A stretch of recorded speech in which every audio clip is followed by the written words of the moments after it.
Monsieur le directeur, chers amis, ce que je craignais est arrivé. Je dois être à New York à la fin de la semaine. Veuillez m'excuser de mon absence auprès des organisateurs et du public du festival. L'Assemblée générale des Nations unies est en session. En tant que vice-président du comité consultatif du Conseil des droits de l'homme, je dois répondre présent si un État membre l'exige. C'est un cas de force majeure et je le regrette infiniment. Vous verrez dans le film Chanticleer, l'optimisme de la volonté, combien sont immuables et contraignantes les ordres bureaucratiques des Nations unies. Avec Fidel Castro et Nelson Mandela, Thomas Sankara a été l'un des rares grands hommes d'État de la deuxième moitié du XXe siècle. Il m'a personnellement profondément marqué. Je n'oublierai jamais nos discussions passionnantes, ni son hospitalité, ni la chaleur de son amitié, ni la lucidité de ses analyses. Je lui dois des enseignements essentiels pour mon propre combat politique. J'éprouve pour lui une gratitude et une admiration profonde et sans limite. Durant les années passées, Blaise Compaoré m'a envoyé de façon répétée des émissaires à Genève me demandant de retourner au Burkina Faso. J'ai toujours refusé. Blaise Compaoré est l'assassin de Thomas Sankara. Le festival Ciné Droit Libre incarne l'héritage de Sankara, son désir d'universalité, son rayonnement continental.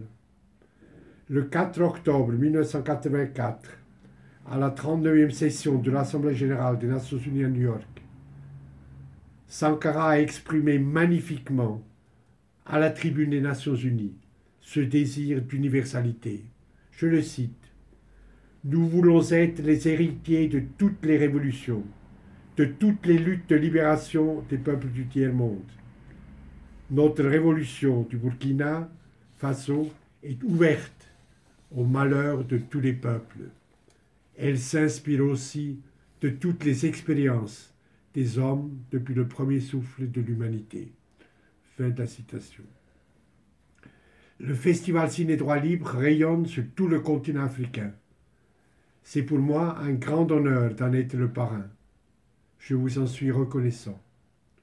Je serai hélas un parrain physiquement absent, mais proche de vous en esprit, en sympathie et en solidarité. Une génération sépare la libération de 2015 du martyre de Thomas Sankara.